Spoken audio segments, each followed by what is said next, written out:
الحمدللہ وکفا وسلام علی عبادہ الذین اصطفیٰ اما بعد۔ محترم سامعین، جیسا کہ ہم سب جانتے ہیں کہ فتنوں کا دور ہے، نئے نئے فتنے جنم لیتے جا رہے ہیں۔ آج کل ایک فتنہ بڑی تیزی کے ساتھ پھیل رہا ہے جس کو فیاض کا فتنہ کہا جا رہا ہے۔ آئیے ہم جانتے ہیں کہ فیاض کون ہے اور اس کے گمراہ کن خیالات کیا ہیں۔ اس کا نام فیاض بن یاسین ہے۔ یہ شخص حیدرآباد کے قریب ایک علاقہ ہے BHEL، وہاں کا رہنے والا ہے۔ یہ شخص اپنے پاس آنے والے پریشان لوگوں کو ڈاکٹری، حکیمی اور ہومیوپیتھی وغیرہ کسی بھی طرح کے علاج کروانے سے سختی سے منع کرتا ہے۔ مثال کے طور پر اگر کسی کو BP، شوگر اور تھائرائیڈ وغیرہ مستقل بیماریاں بھی ہوں تو انہیں دواؤں کے استعمال سے روک دیتا ہے۔ حتیٰ کہ اگر کوئی بہت زیادہ بیمار بھی ہو جائے یا کسی آپریشن کی ضرورت پڑ جائے تب بھی دواخانے میں شریک ہونے اور آپریشن کروانے کی اجازت نہیں دیتا۔ انتہائی خطرے کی بات تو یہ ہے کہ حاملہ خواتین کو بھی دواخانہ جانے سے روکتا ہے۔ پھر ان مریضوں کی بیماری کو دور کرنے کے لیے کرتا ہے کہ چند قرآنی صورتوں اور دیگر اذکار کو ریکارڈ کروا کر اس کا میموری کارڈ بناتا ہے، پھر اس کو اپنے لوگوں میں تقسیم کر دیتا ہے، پھر ان سے یہ صورتیں اور اذکار ہمیشہ سنتے رہنے کے لیے کہتا ہے۔ اس لیے فیاض نامی شخص کو اس کے لوگ میموری بابا کے نام سے بھی یاد کرتے ہیں۔ اب اس کا طریقہ کار کیا ہوتا ہے یہ بھی سنتے چلیے۔ یہ شخص ہمیشہ خفیہ رہتا ہے، کسی سے ڈائریکٹ بات نہیں کرتا۔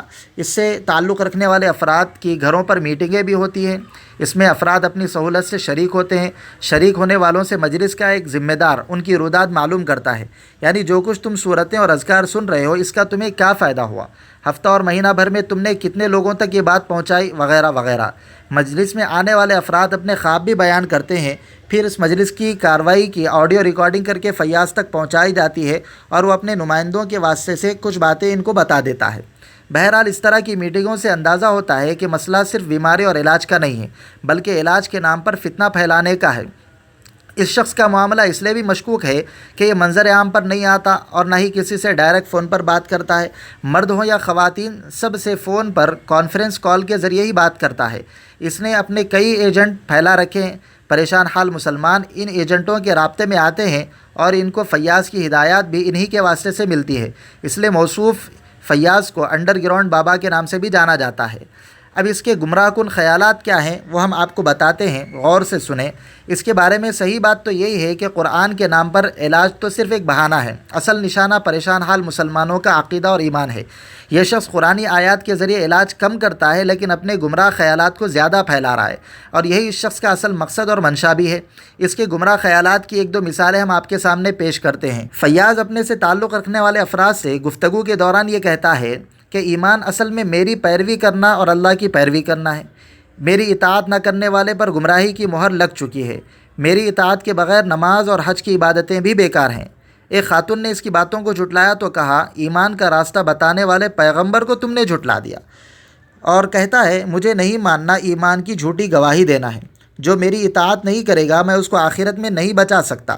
اللہ کی طرف سے آگے پیش آنے والے حالات کی مجھے خبر دی جاتی ہے، وغیرہ وغیرہ اس طرح کی باتیں یہ کہتا ہے۔ فیاض کی ان باتوں سے معلوم ہوتا ہے کہ یہ شخص حقیقت میں یہ کہنا چاہ رہا ہے کہ اس کی اطاعت فرض ہے۔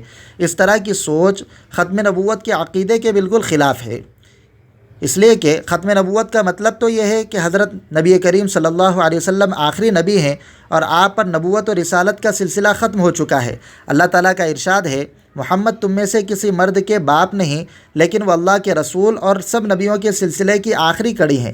سورہ احزاب آیت نمبر 40۔ اسی طرح فیاض دعا کے بارے میں انبیاء کرام اور رسول اللہ صلی اللہ علیہ وسلم سے متعلق نہایت ہی گستاخانہ باتیں بھی کرتا ہے۔ کہتا ہے کہ انبیاء کی دعائیں قبول نہیں ہوئی۔ دعا کرنا اصل میں ایک ضد ہے، یعنی اللہ تعالیٰ پر زبردستی کرنا ہے کہ یہ کام کرو۔ حضرت ابراہیم علیہ السلام نے اپنے باپ کے حق میں دعا کر کے نادانی کی۔ رسول اللہ صلی اللہ علیہ وسلم بھی دعائیں کرتے کرتے الٹا لٹک گئے، استغفر اللہ، نعوذ باللہ من ذالک۔ دعا سے متعلق فیاض کی ان باتوں سے اندازہ کیا جا سکتا ہے کہ اس کی گمراہی کتنی زیادہ بڑھ چکی ہے۔ قرآن و حدیث میں دسیوں جگہ دعا کی اہمیت اور فضیلت بیان کی گئی اور بار بار دعا کرنے کا حکم دیا گیا۔ اللہ تعالیٰ کا ارشاد ہے، اور جب آپ سے میرے بندے میرے متعلق سوال کریں تو آپ کہیے کہ میں نزدیک ہوں، دعا کرنے والے کی دعا قبول کرتا ہوں جب وہ مجھے پکارتا ہے۔ سورہ بقرہ آیت نمبر 186۔ اب آئیے اس سے تعلق رکھنے والے جتنے لوگ ہیں ان کا کیا حال ہے وہ بھی سنتے چلیے۔ سب سے پہلی بات، فیاض سے تعلق رکھنے والے مسلمان اس کی ہدایت پر اتنی سختی اور شدت کے ساتھ عمل کرتے ہیں کہ چاہے کچھ بھی ہو جائے وہ صرف میموری کارڈ سنتے رہیں گے لیکن اپنا علاج کسی صورت میں نہیں کروائیں گے، حالانکہ علاج اور معالجے سے متعلق صحیح اور معتبر احادیث کا ذخیرہ موجود ہے۔ فیاض کی سوچ اصل میں ان احادیث کے انکار کا نتیجہ ہے، اس لیے فیاض کے بارے میں اگر یہ کہا جائے کہ منکر حدیث ہے تو یہ غلط نہیں ہوگا۔ یہ شخص قرآن کے ذریعے علاج کے نام پر احادیث سے مسلمانوں کے اعتماد کو ختم کرنے کی کوشش کر رہا ہے۔ حضرت اسامہ بن شریک رضی اللہ عنہ کہتے ہیں کہ بدوؤں نے پوچھا اللہ کے رسول کیا ہم بیماریوں کا علاج کریں؟ آپ نے فرمایا ہاں اللہ کے بندو علاج کرو، اس لیے کہ اللہ تعالیٰ نے جو بیماری پیدا کی ہے اس کی دوا بھی ضرور پیدا کی ہے سوائے ایک بیماری کے۔ لوگوں نے عرض کیا اللہ کے رسول وہ کون سی بیماری ہے؟ آپ نے فرمایا بڑھاپا۔ ترمذی شریف حدیث نمبر 2038۔ دوسری بات، علاج نہ کروانے سے متعلق فیاض کی سوچ خود قرآن کریم کے اس حکم کے مخالف ہے۔ اللہ رب العزت نے ارشاد فرمایا اپنے آپ کو ہلاکت میں مت ڈالو، سورہ بقرہ آیت نمبر 195۔ پتہ چلا کہ بیماری کے موقع پر علاج نہ کروانا اپنے آپ کو ہلاکت میں ڈالنا ہے۔ اگر علاج کروانا، حکیمی یا ڈاکٹری علاج کروانا یہ ناجائز ہے، اسباب کو اختیار کرنا فیاض کے قاعدے اور اصول کے مطابق ناجائز ہے، تو پھر جو لوگ اس کے پاس جا کر کے قرآنی علاج کروا رہے ہیں، آیات کے ذریعے علاج کروا رہے ہیں، یہ بھی ناجائز ہونا چاہیے، اس لیے کہ یہ بھی ایک سبب ہے۔ جب دوسرے اسباب اختیار کرنا ناجائز ہے تو پھر اس کے پاس جا کر کے آیات کے ذریعے سے علاج کروانا یہ کہاں سے جائز ہو جائے گا۔